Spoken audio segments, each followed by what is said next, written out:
Isabella Moretti wiped the sweat from her brow as she stared at the ruins of what had once been her dream. La Bella Cucina, the small Italian restaurant she had poured her heart and soul into for the past 5 years, now lay in shambles before her. Hurricane Katrina had shown no mercy to the quaint establishment nestled in the heart of New Orleans' French Quarter. "It's all gone," she whispered, her voice breaking as she picked up a shattered plate, one of the hand-painted ceramics her grandmother had gifted her when she first opened the restaurant. The blue and yellow fragments seemed to symbolize her shattered dreams. At 32, Isabella had climbed her way from being a line cook to owning her own restaurant. The daughter of Italian immigrants, she had learned to cook at her mother's side, mastering family recipes passed down through generations. La Bella Cucina had been more than just a business. It was her heritage, her legacy, her everything. "Miss Moretti," a man in a suit approached, clipboard in hand. "I'm from the insurance company." Isabella's heart leapt with hope, only to crash moments later. "I'm afraid your policy doesn't cover hurricane damage of this magnitude," he explained, his voice clinical and detached. "The structural damage alone exceeds your coverage by several $100,000. The numbers swam before her eyes. $450,000 in structural damage, $200,000 in equipment and inventory loss, and the $300,000 remaining on her small business loan. Nearly $1 million in debt, with nothing to show for it but a pile of rubble. "There must be some mistake," Isabella pleaded, but the man simply handed her a business card and walked away, leaving her alone with her devastation. The following weeks were a blur of rejection. Bank after bank turned down her loan applications. Government assistance programs offered pittance compared to what she needed.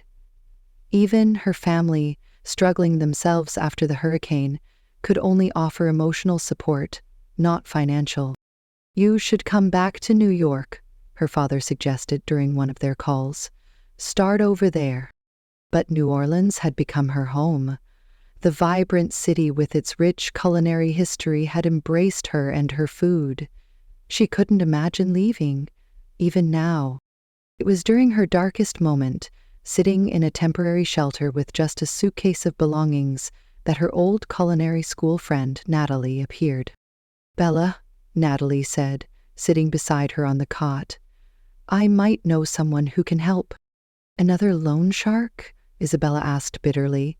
She'd already been approached by several, offering assistance with interest rates that would ensure she'd never be free of debt. "No, nothing like that," Natalie hesitated. "His name is Alexander Thornton. He's one of the wealthiest real estate developers in the country. He's looking for someone, and I think you might be what he needs." "I'm not selling myself, Nat," Isabella said sharply. "It's not like that," Natalie insisted. "Just meet him, hear what he has to say." Desperate and with nothing to lose, Isabella agreed to the meeting. The next day, she found herself in the penthouse of one of the few luxury hotels still operating after the hurricane. Alexander Thornton was not what she expected. Tall, with dark hair streaked with silver at the temples, he carried himself with the confidence of a man accustomed to power. His steel-gray eyes assessed her coolly as she entered his suite. "Miss Moretti," he said, his voice deep and controlled, "please, have a seat." As Isabella sat across from him, she noticed the way his custom suit fit his broad shoulders perfectly, how his hands, strong but elegant, rested on the armrests of his chair. At 45, Alexander Thornton exuded power and control. "Natalie tells me you're in a difficult situation," he began without preamble. "I've looked into your case. Your restaurant was quite successful before the hurricane." "It was my life," Isabella said simply.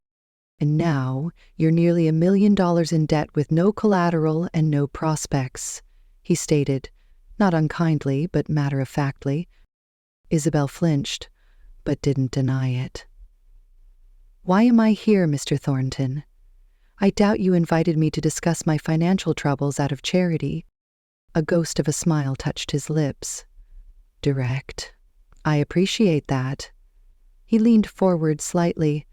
I have a proposition for you, Miss Moretti, one that would solve your financial problems completely. I'm listening. I need an heir, he said bluntly, and I need a mother for that heir. Isabella stared at him, certain she had misunderstood. Excuse me? I'm offering to pay off all your debts and provide the capital to rebuild your restaurant, Alexander continued, his voice businesslike.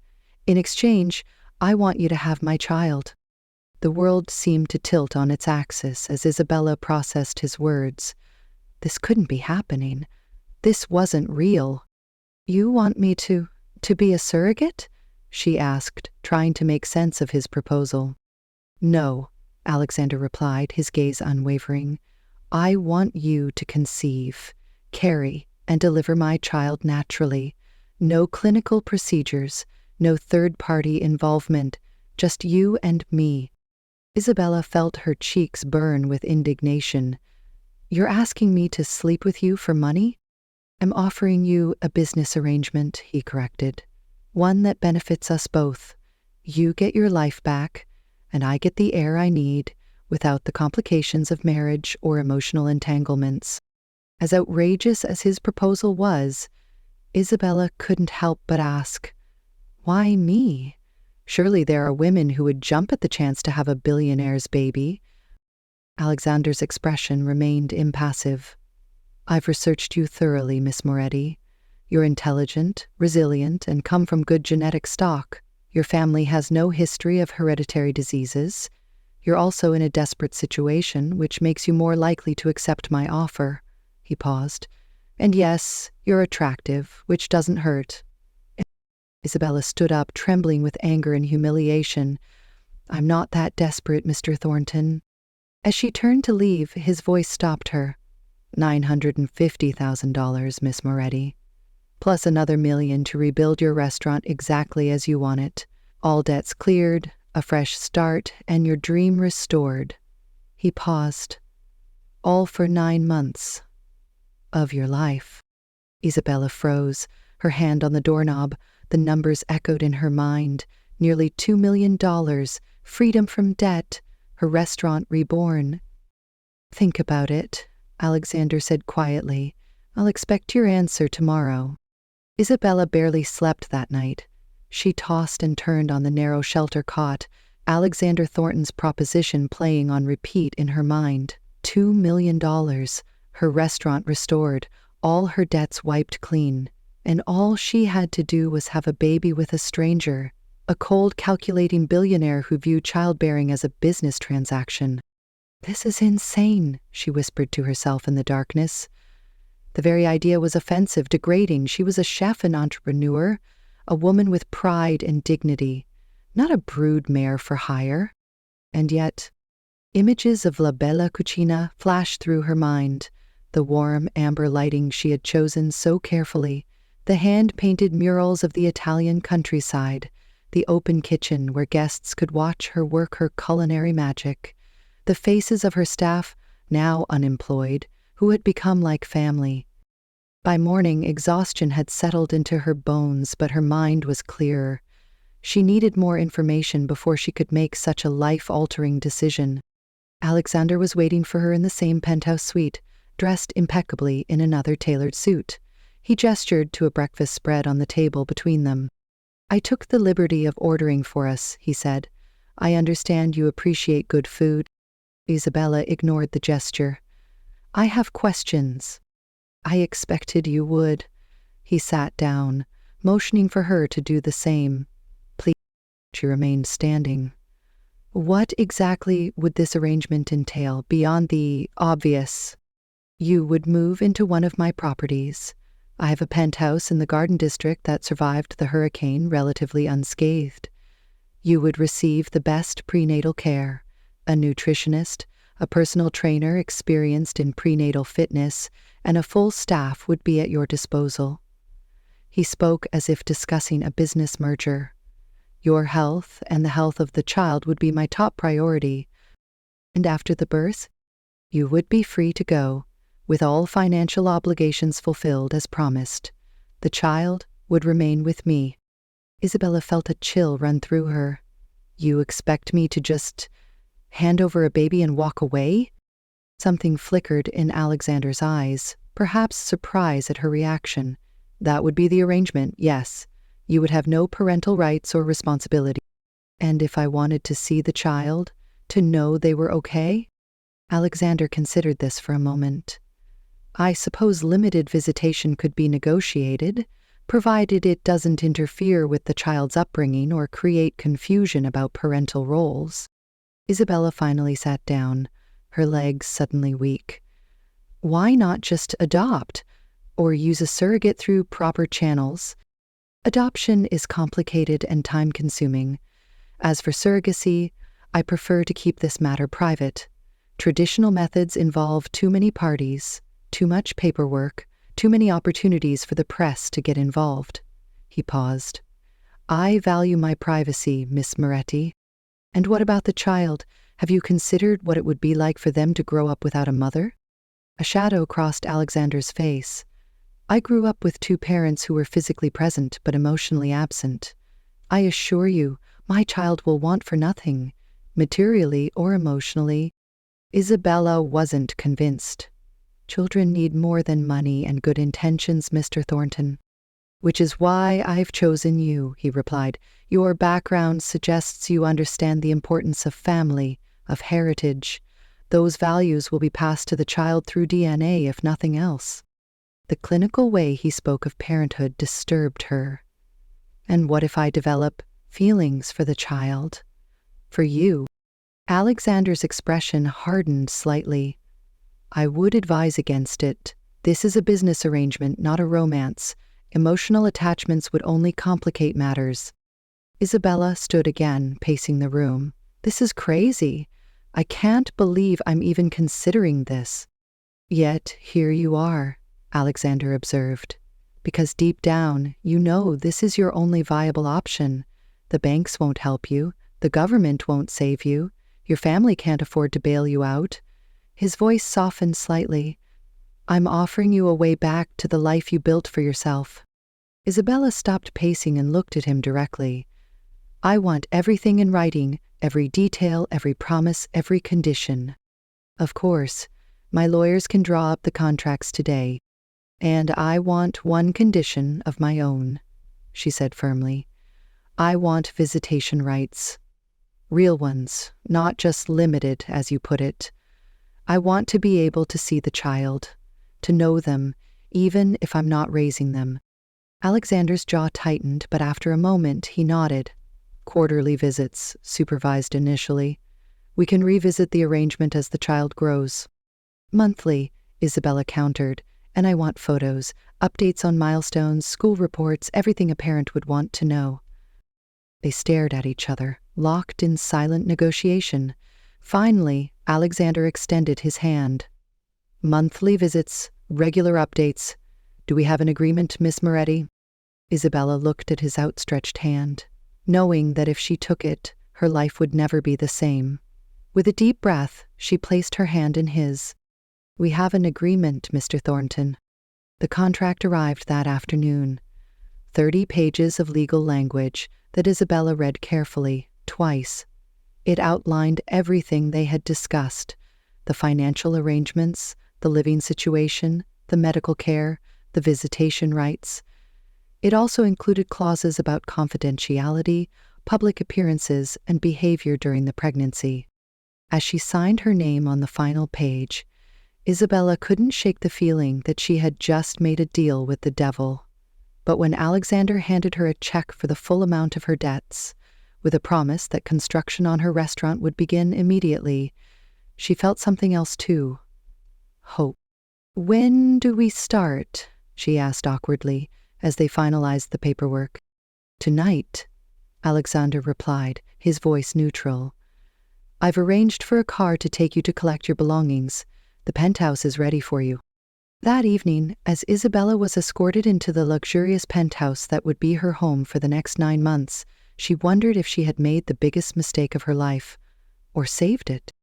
The first month of living under Alexander Thornton's roof was a study in controlled chaos. Isabella moved into the Garden District penthouse, a sprawling, elegantly appointed space with floor-to-ceiling windows overlooking the city. While beautiful, it felt sterile, lacking the warmth and personality of a true home. Their first night together had been clinical, almost businesslike. Alexander had been considerate but detached, treating their encounter as nothing more than a necessary transaction. Afterward, he had simply said goodnight and retreated to his own bedroom across the hall. Isabella had lain awake for hours, wondering if she had just made the biggest mistake of her life. The following morning, she was introduced to her new team.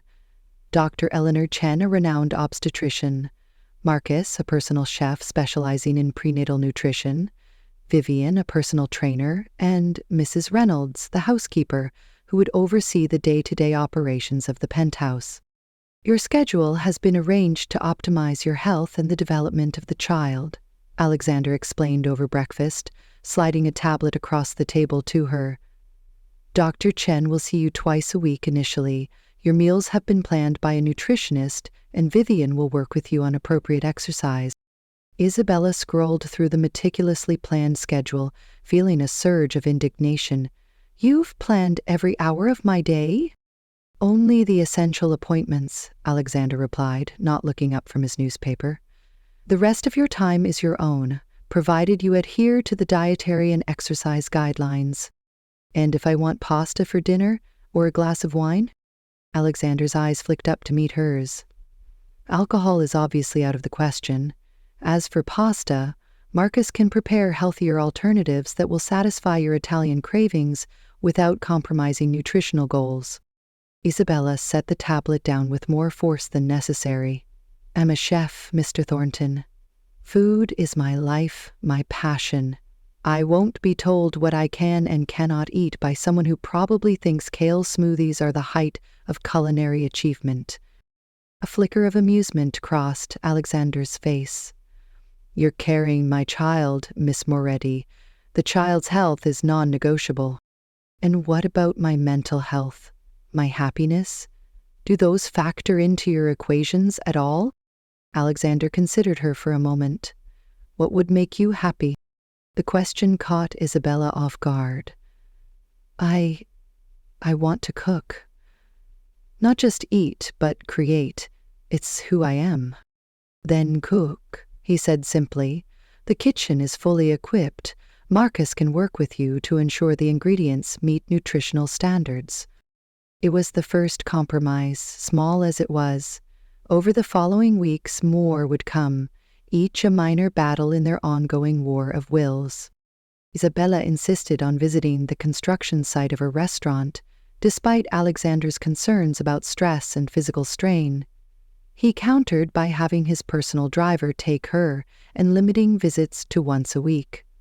She demanded input on the design decisions. He agreed, but assigned one of his architects to work with her to ensure structural integrity. Their interactions were formal, distant. Alexander spent most days at his office, returning late in the evening. They would share occasional meals, making stilted conversation about the weather, the progress on the restaurant, or developments in the city's recovery efforts. Never anything personal, never anything that might suggest they were anything more than two people bound by a contract. Until the night Isabella found him in the study, a glass of whiskey in hand, staring at an old photograph. "I didn't mean to intrude," she said, turning to leave. "It's fine," Alexander replied, his voice softer than she had ever heard it. "I was just remembering." Curiosity got the better of her. "Who is that?" she asked, nodding toward the photograph. Alexander hesitated before answering. "My mother. This was taken a few months before she died."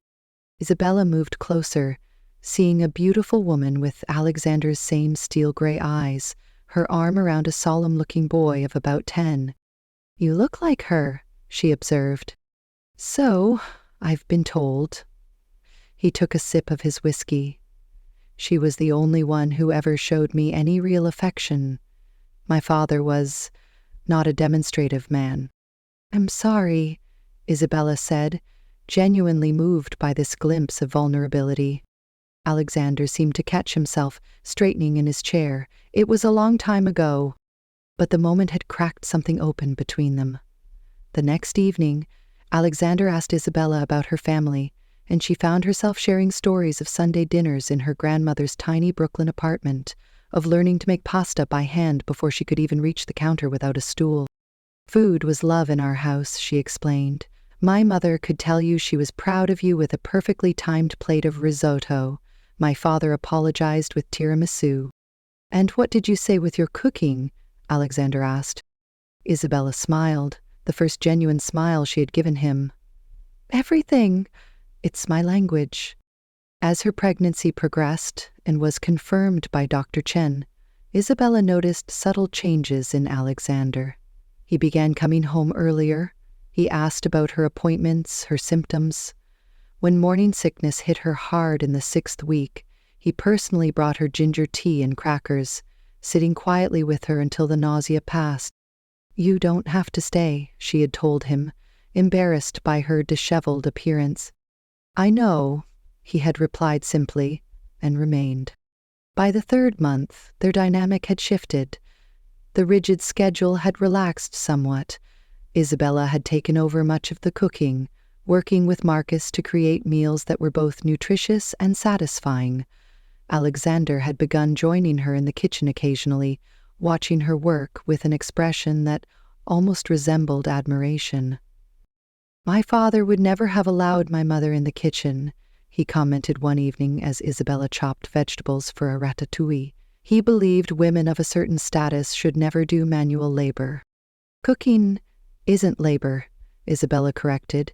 "It's creation, art, love." Alexander's expression turned thoughtful. "I never thought of it that way." It was during these quiet moments that Isabella began to see beyond Alexander's controlled exterior. She learned that his father had been a cold, demanding man who valued success and appearance above all else. That Alexander had been sent to boarding school at 7, coming home only for holidays, which were more formal affairs than family gatherings. That his mother's death when he was 11 had left him essentially alone in the world, with only his father's criticism and expectations for company. "I don't want that for my child," he admitted one night as they sat on the balcony, watching the sunset over the slowly rebuilding city. "I don't want them to feel unwanted." "Is that why you're doing this?" Isabella asked. "Having a child?" Alexander was quiet for a long moment. "Partly." "I'm 45, Isabella. I've built an empire, but what's the point if there's no one to leave it to? No one to carry on after I'm gone?" "There's more to legacy than blood and assets," she said gently. "Perhaps." He looked at her, his gaze lingering on the small swell of her belly now visible beneath her dress. "But this feels right. This child matters." The admission, so simple yet profound, changed something between them.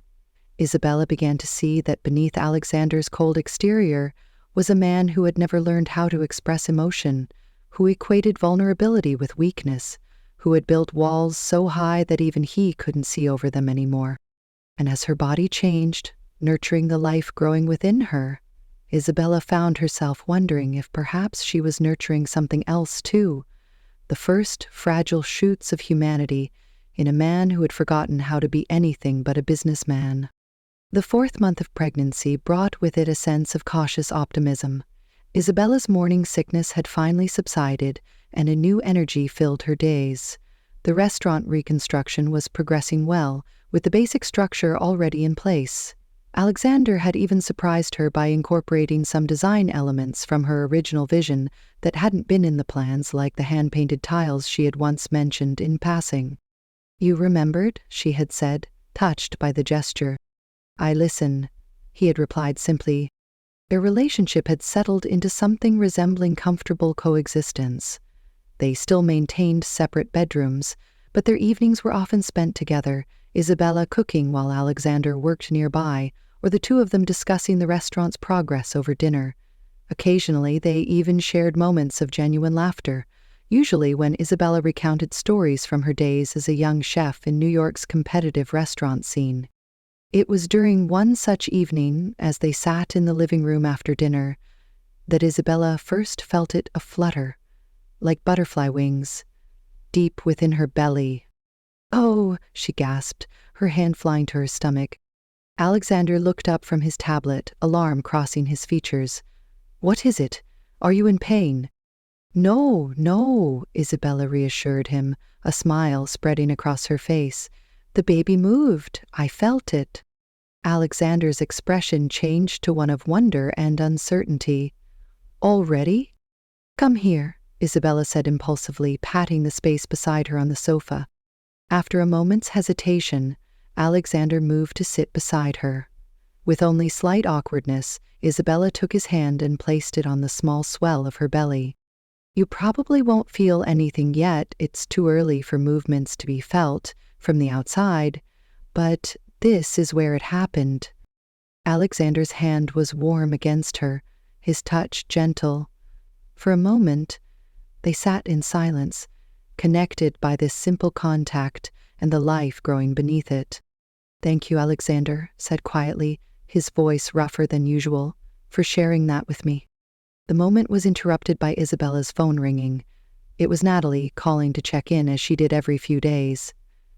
Isabella excused herself to take the call, and by the time she returned, Alexander had retreated behind his usual composed facade. The next morning, Isabella woke feeling unusually tired. She dismissed it as normal pregnancy fatigue and went about her day, though she skipped her usual walk in the garden. By evening, a dull ache had settled in her lower back, and she found herself picking at the dinner she had prepared. "You're not eating," Alexander observed, concern evident in his voice. "Just tired," Isabella assured him. "I think I'll turn in early tonight." She awoke at 2 a.m. to sharp, cramping pain and the horrifying sight of blood on the sheets. Panic seized her as she fumbled for her phone, dialing Alexander's number with trembling fingers. He appeared in her doorway seconds later, still dressed in the clothes he'd worn that day, as if he hadn't gone to bed at all. One look at her tear-streaked face and the stained sheets told him everything. "I'll call Dr. Chen," he said, already dialing. "Can you walk?" Isabella nodded, though she wasn't sure. The pain was intensifying and fear clutched at her heart. "The baby—" "Don't think about that now," Alexander said firmly, helping her to her feet. "Let's get you to the hospital." The next few hours passed in a blur of white corridors, concerned medical professionals, and tests. Alexander never left her side, his hand a constant presence on her shoulder or arm, his voice steady as he answered questions and made decisions. Dr. Chen finally entered the examination room, her expression serious but not grave. "You're experiencing a threatened miscarriage, Isabella. The good news is that we've detected a fetal heartbeat, which is strong, but you're going to need complete bed rest for at least the next 2 weeks." Relief washed over Isabella, followed immediately by fear. "But the baby is okay?" "For now, yes, but this pregnancy has become high risk. You'll need to be extremely careful." Alexander, who had been silent during the doctor's explanations, spoke up. "What do we need to do?" Dr. Chen outlined a strict regimen of bed rest, medication, and monitoring. No stress, no physical exertion, not even sitting up for extended periods. Isabella would essentially be confined to bed, with brief bathroom breaks being her only movement. "I'll make all the necessary arrangements," Alexandra assured Dr. Chen. "Whatever she needs." As they prepared to leave the hospital, Isabella was wheeled to the car, feeling helpless and frightened. "I'm sorry," she whispered, as Alexander helped her into the back seat. He looked at her, genuine confusion on his face. For what? For putting the baby at risk, for not noticing something was wrong sooner. Alexander's expression softened in a way she had never seen before. "Isabella, none of this is your fault. These things happen. What matters is that you're both okay." Both. The word hung between them, significant in its inclusion. Not just the baby, but her too. The following days revealed a side of Alexander that Isabella had never imagined existed. He rearranged his entire schedule to work from home. setting up a makeshift office in the corner of her bedroom. He personally oversaw the transformation of her room into a comfortable sanctuary with a hospital-grade bed that could be adjusted for comfort, a small refrigerator stocked with healthy snacks, and a television mounted on the wall. When Isabella expressed frustration at not being able to cook, Alexander surprised her by asking her to teach him some basic recipes.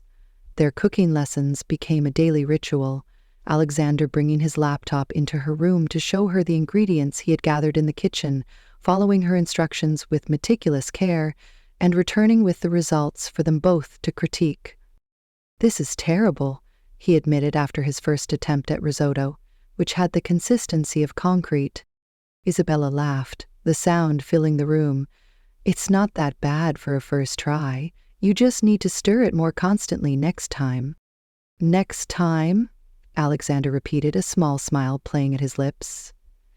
"You're assuming I'm brave enough to try again." "I know you are," Isabella replied. "You don't strike me as a man who gives up easily."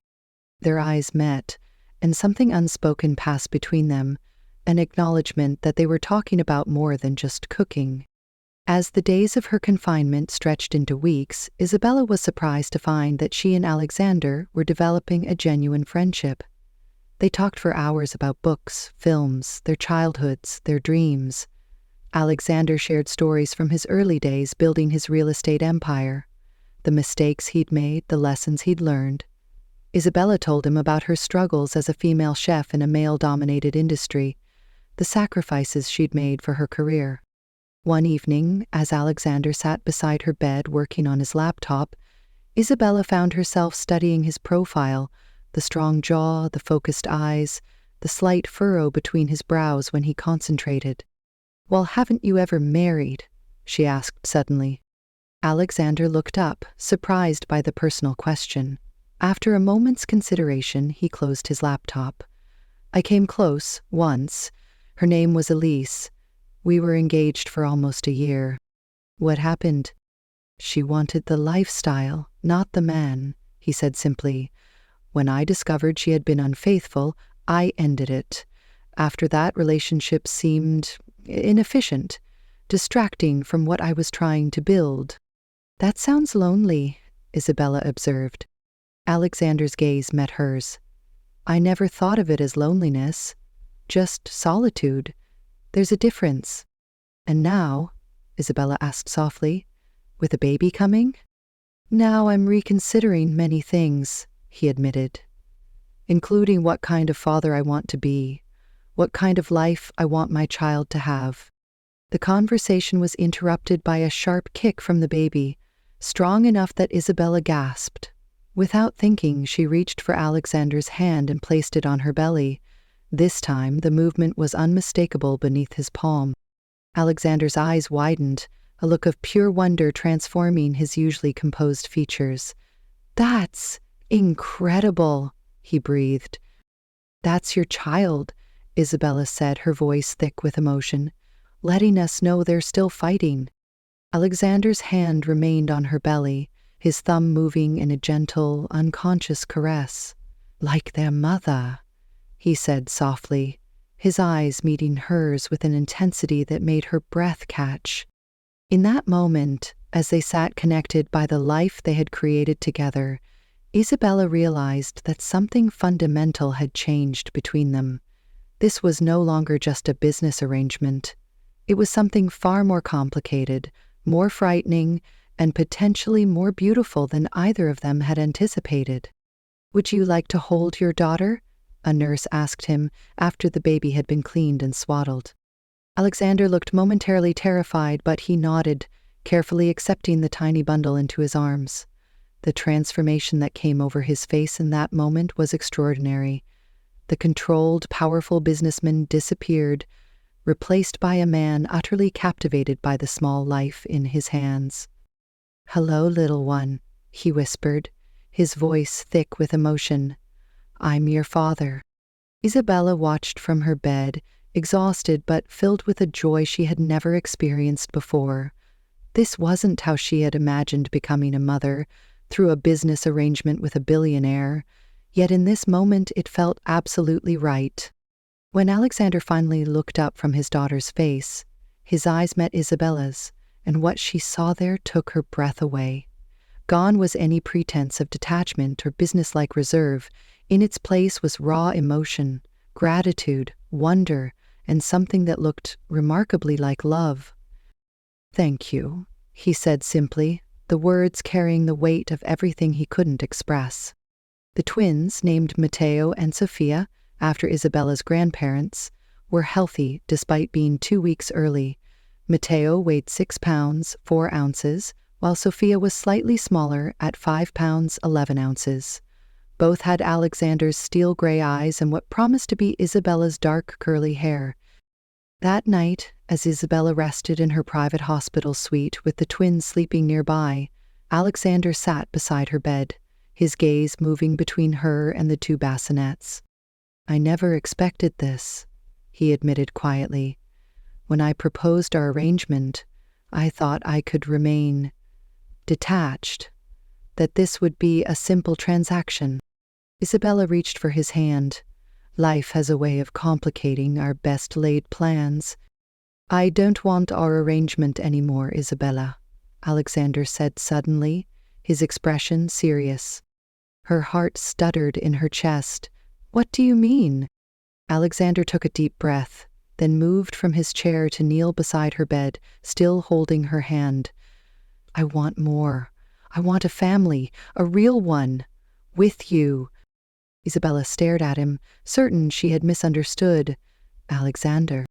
"I love you," he interrupted, the words rushing out as if he feared he might lose his courage. "I don't know when it happened or how, but somewhere between your risotto lessons and watching you fight for our children, I fell completely in love with you." Tears filled Isabella's eyes. "This is the hormones talking, the emotion of the day. You don't have to." "I've never been more certain of anything in my life," Alexander insisted. "I love your strength, your passion, your kindness. I love the way you've made me see the world differently. I love the family we've created together." He paused, reaching into his pocket to pull out a small velvet box. "Isabella Moretti, will you marry me? Not because of a contract or an arrangement, but because I want to spend the rest of my life with you and our children." Isabella looked at the stunning emerald-cut diamond ring, then at the man offering it, a man so different from the cold, calculating billionaire who had proposed their original arrangement. This was a man who had held her hand through labor, who had wept at the sight of his children, who was now offering his heart with no guarantees. "No," she said softly. Alexander's face fell, but before he could speak, Isabella continued, "I won't marry you today, Alexander. Not when we're both exhausted and emotional. Not when I'm still trying to process becoming a mother to twins." She squeezed his hand. "Ask me again in a month, when we've had time to adjust to our new reality. Ask me when you're sure this isn't just gratitude or obligation." Alexander looked at her for a long moment, then nodded slowly. "1 month," he agreed, returning the ring to his pocket. "But my feelings won't change, Isabella. I've spent my life making calculated decisions. This isn't one of them." He leaned forward and kissed her gently, a promise in the tender gesture. "Get some rest," he whispered. "Our children will be hungry soon." "Our children." The words filled Isabella's heart with a warmth she had never expected to feel when she first agreed to Alexander's proposition. The first weeks at home with the twins were a beautiful chaos that neither Isabella nor Alexander had fully anticipated. Despite having a night nurse and a team of staff to help, they both insisted on being hands-on parents. Alexander surprised Isabella by being particularly adept at soothing Sofia, who proved to be the fussier of the twins. He would walk the floors with her for hours, singing off-key lullabies that nonetheless seemed to calm his daughter. "You're natural," Isabella observed one night, watching from the nursery doorway, as Alexander changed Matteo's diaper with unexpected skill. "Hardly," he replied with a self-deprecating smile, "but I'm a quick study." And he was. Alexander approached fatherhood with the same determination he brought to his business dealings, but with a softness Isabella had never seen before. He read parenting books, consulted with pediatricians, and even joined an online forum for fathers of twins, something that would have been unthinkable to the Alexander she had first met. Their relationship remained in a state of limbo. Alexander had not mentioned marriage again, respecting Isabella's request for time, but his actions spoke volumes. He had moved his bedroom to be adjacent to the nursery, ensuring he could respond quickly when the babies needed attention during the night. He made sure Isabella had time to rest and recover, often taking both twins so she could have a quiet bath or an uninterrupted meal. Most significantly, he had begun therapy, something he revealed to Isabella 3 weeks after the twins' birth. "I want to be better," he explained as they sat together on the balcony, the babies sleeping peacefully in their bassinets nearby. "For them, for you, for myself." "Better how?" Isabella asked. Alexander looked out over the city, his expression thoughtful. "My father taught me that emotions were a weakness, that vulnerability was something to be avoided at all costs. I've lived my entire adult life behind walls of my own making." He turned to her, his gaze direct. "I don't want to be that man anymore. I don't want our children to grow up with a father who can't express his feelings." Isabella reached across the small table between them, taking his hand. "The fact that you recognize that is already a huge step, Alexander." He squeezed her hand gently. "Dr. Winters, my therapist, says the same thing. But I have a lifetime of habits to unlearn." "We have time," Isabella said softly. "All the time we need." The restaurant La Bella Cucina reopened exactly 1 month after the twins' birth. Alexander had arranged everything, ensuring that Isabella could attend the opening without worrying about the babies. They brought the twins with them, introducing them to the staff and the small group of VIP guests who had been invited for the soft opening. Isabella stood in the center of her dream, restored, tears in her eyes as she looked around at the beautiful space. It was everything she had ever wanted and more. The kitchen gleamed with top-of-the-line equipment. The dining room was elegant yet welcoming, with the hand-painted murals she had always envisioned. And, most importantly, it was filled with people who believed in her and her vision. "Speech!" called Natalie, who had been instrumental in helping prepare for the opening. Isabella handed Sophia to Alexander, who already held Matteo with practiced ease, and stepped forward. "A year ago, I thought I had lost everything," she began, her voice steady despite the emotion she felt. "My restaurant, my home, my dreams, all washed away in a single night. I didn't know how I would ever rebuild." She glanced at Alexander, who was watching her with pride in his eyes. And then life took an unexpected turn.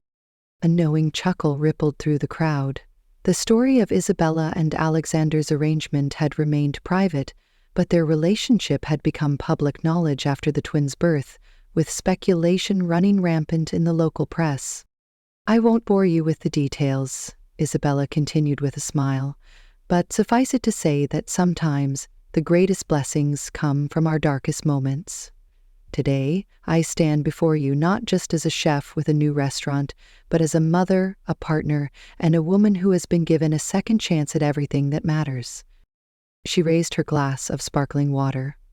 "To second chances, to new beginnings, and to La Bella Cucina.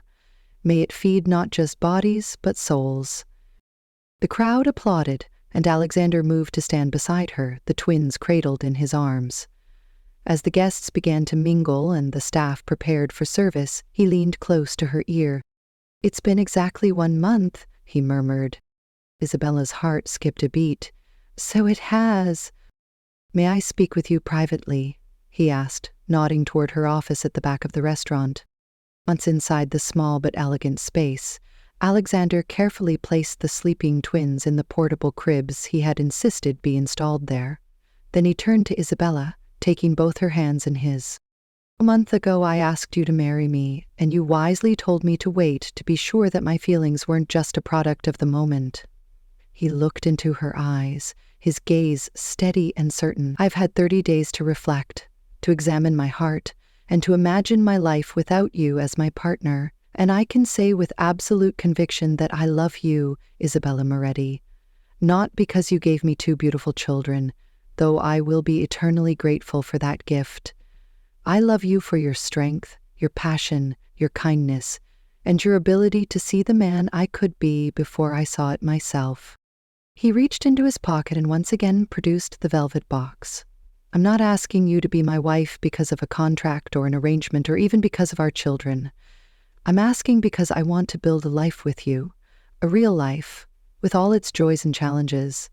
I want to grow old watching you cook in our kitchen. I want to see you teach our children your grandmother's recipes. I want to be the man you deserve. He opened the box, revealing not the ostentatious diamond from before, but a more elegant ring with a cushion-cut emerald surrounded by small diamonds. This reminded me of your eyes, he explained softly. The first thing about you that captivated me, even when I was trying to keep my distance. Isabella looked at the ring, then at the man holding it, a man who had transformed from a cold, calculating businessman into a loving father and partner, a man who was willing to face his own demons for the sake of his family, a man who had learned to love. Yes, she said simply, her heart full. Yes, Alexander, I will marry you. As he slipped the ring onto her finger, their eyes met in a silent promise. This was not the ending either of them had expected when they entered into their arrangement, but it was infinitely better than anything they could have planned. 1 year later, the garden of the Thornton estate was transformed for the occasion, with twinkling lights strung through the ancient oak trees and tables arranged around a dance floor. La Bella Cucina had catered the event, with Isabella's head chef Marco executing her carefully planned menu to perfection. It was the twins' first birthday, and Alexander had insisted on celebrating in style. Friends, family, and even some of Isabella's regular customers had been invited to share in the milestone. Matteo and Sofia, dressed in matching outfits that Isabella's mother had sent from Italy, were the centers of attention, toddling between guests on unsteady legs, accepting cuddles and kisses with the easy confidence of children who knew they were deeply loved. Isabella stood at the edge of the garden, watching as Alexander knelt to help Sofia balance on her feet. His face was alight with joy, all traces of the stern businessman gone as he encouraged his daughter's wobbly steps. I never thought I'd see the day, said Natalie, appearing at Isabella's side with 2 glasses of champagne. Alexander Thornton, real estate tycoon and notorious workaholic, playing in the dirt with a 1-year-old. Isabella accepted the glass with a smile. Life has a way of surprising us. That's putting it mildly, Natalie replied, clinking her glass against Isabella's. When I introduced you two, I thought maybe he'd invest in rebuilding your restaurant. I never imagined all this. She gestured to the scene before them. The beautiful home, the happy children, the gathered friends and family. Neither did we, Isabella admitted. It wasn't exactly a conventional beginning. Natalie laughed. That's the understatement of the century. Give me a baby and I'll pay your debt isn't exactly a Hallmark movie premise. And yet here we are. Isabella's gaze returned to Alexander, who had now scooped up both twins, one in each arm, and was spinning them gently as they squealed with delight. Sometimes the most unexpected journeys lead to the most beautiful destinations. The party continued as the sun began to set, casting a golden glow over the gathering. After the twins had blown out their birthday candles, with considerable help from their parents, and been put to bed by Alexander's mother, who had re-entered his life after hearing about her grandchildren, Isabella found a moment of quiet with her husband near the rose garden. Happy? Alexander asked, his arm around her waist. Completely, she replied, leaning into his embrace. Though I'm still getting used to all this. She gestured to the expansive grounds of the estate they now called home. Alexander chuckled. You're the one who insisted we move out of the penthouse. Something about the twins needing grass beneath their feet. And you're the one who bought a 20-acre estate in response, Isabella countered with a smile. Always the overachiever. He turned to face her, his expression growing serious. I have something for you. An anniversary gift. Our anniversary isn't for another 3 months, Isabella reminded him. Not our wedding anniversary, Alexander clarified. Today marks 2 years since you agreed to my original proposition, the day that changed everything. He reached into his pocket and pulled out an envelope, handing it to her with an uncharacteristic hint of nervousness. Isabella opened it curiously, pulling out what appeared to be legal documents. As she scanned the pages, her eyes widened. Alexander, this is the deed to La Bella Cucina, he confirmed. Transferred solely to your name. The restaurant is yours, Isabella, completely and irrevocably yours. No strings, no conditions. Tears filled her eyes. But why? We're married. What's yours is mine. What's mine is yours. Alexander took her hands, his gaze intense. Because I want you to know that what we have, our marriage, our family, has nothing to do with contracts or arrangements or financial obligations. The restaurant was always your dream, your passion. It should belong to you alone. Isabella was speechless, overwhelmed by the gesture and its significance. From the beginning, the restaurant had been part of their arrangement, the incentive, along with clearing her debts, for her to agree to have Alexander's child. By giving her complete ownership, he was symbolically erasing the last vestige of their business deal, leaving only their love and commitment to each other. Thank you, she whispered, reaching up to touch his face, for this and for everything, for our beautiful children, for believing in me, for changing with me. Alexander turned his head to kiss her palm. Thank you for seeing the man I could be, even when I couldn't see it myself.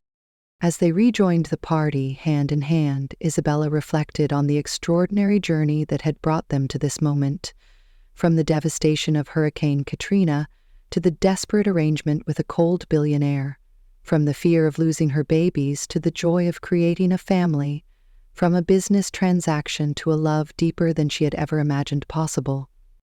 Life rarely followed a predictable path. Sometimes it took you through storms and darkness, through difficult choices and unexpected turns. But sometimes, if you were brave enough to keep going, it led you exactly where you were meant to be all along. As if reading her thoughts, Alexander squeezed her hand. No regrets? He asked softly. Isabella looked around at the life they had built together. The home filled with love, the successful restaurant, the beautiful children, and the man beside her who had learned to open his heart. Not a single one, she replied, and knew it was the absolute truth.